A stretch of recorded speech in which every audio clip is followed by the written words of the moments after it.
ఈ గుడ్డు మంది రేట్ చేస్తాడంటే floating bridge, plastic bridge. Plastic, it is a plastic. Floating bridge అనేది జస్ట్ టెంపరీ. అది వీళ్ళు సాధించారు అని దాన్ని గొప్పగా చెప్పుకుంటున్న మంత్రి మరి గుడ్డు కథలు కాకపోతే ఏ కథలు చెప్తాడు? నేను అంటుంది అది ఒక అంటే ఫ్లోటింగ్ బ్రిడ్జ్ అనేది దాని ప్రాజెక్టు నార్మల్గా ఒక చిన్న కంపెనీ అయినా సరే, బాబు నాకు ఇక్కడ ఫ్లోటింగ్ బ్రిడ్జ్ కావాలి, దానికోసం ఏదన్నా ఇవ్వండి అంటే వాళ్ళు సిఎస్ఆర్ ఫండ్కో లేకపోతే ఏదన్నా డొనేట్ చేసేస్తారు. అది కూడా మనోడు గొప్పగా చెప్పుకుంటున్నాడంటే నేను అదే అంటాను. ఏదో ఇది ఎలాగుంటుందంటే అంత 5 సంవత్సరాలు పనిచేసి రోజా ఒక ఏదో ట్యాప్ ఓపెనింగ్ కి రిబ్బన్ కట్ చేసిన ఇదే నాకు గుర్తుంది, ఇంకేం లేదు ఆవిడ దగ్గర కూడా. అదే ఉంది. ఈ రోజు ఏమైంది, మున్సిపల్ కార్పొరేషన్ చాలా మంది మీరు ఇప్పుడు అంటున్నారు ఆర్కే బీచ్ ఫ్లోటింగ్ బ్రిడ్జ్ కి పనికిరాదని ముంబై నుంచి వచ్చిన ఎక్స్పర్ట్స్ నిపుణులు కూడా చెప్పారని చర్చ ఉంది. అయినా కూడా పెట్టారు. ఎలక్షన్స్ ముందు ఇప్పుడు గబగబా అన్ని చూపిస్తున్నారు. మీరేమో అసలు ఏమి గ్రౌండ్ కాలేదని అంటున్నారు, వాళ్ళేమో ఇన్ని గ్రౌండ్ అయినాయి అంటున్నారు. దావోస్ లెక్కలు చెప్పారు మధ్యలో ఒకసారి. ఫస్ట్ విజయ్ చంద్రిక గారు ABN morning 8 to 9 debate is చాలా వాల్యుబుల్ డిబేట్, చాలా వాల్యుబుల్ డిబేట్, చాలా ప్రీమియం డిబేట్.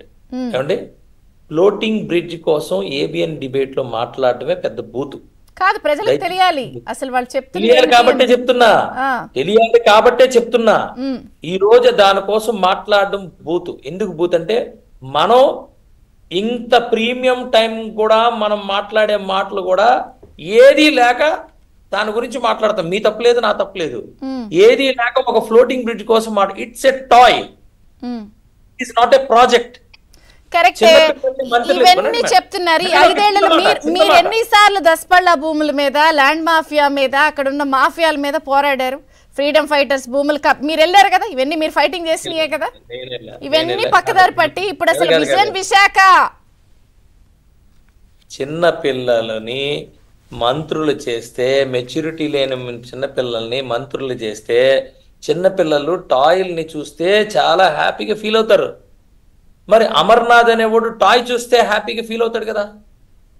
టాయ్ బ్రిడ్జ్ చూస్తే అంతకన్నా సూపర్గా అంతకన్నా ఆనందం ఇంకెక్కడ ఉంటుంది? కాబట్టి అమర్నాథ్ టాయ్స్ చూసి ఆనందపడతాడు. పిల్లలు ఆ టాయ్స్తో ఆడుకుంటారు మేడం.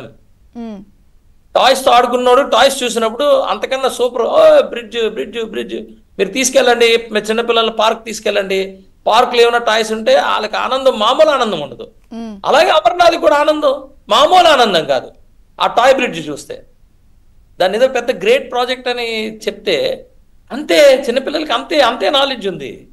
మీరు అంటుంది ఇప్పుడు దస్పల్లా భూముల గురించి మాట్లాడతారు. దస్పల్లా భూముల గురించి ఇదే అమర్నాథ్ నిరాహార దీక్ష చేశాడా లేదా మా భయ్యని అడగండి.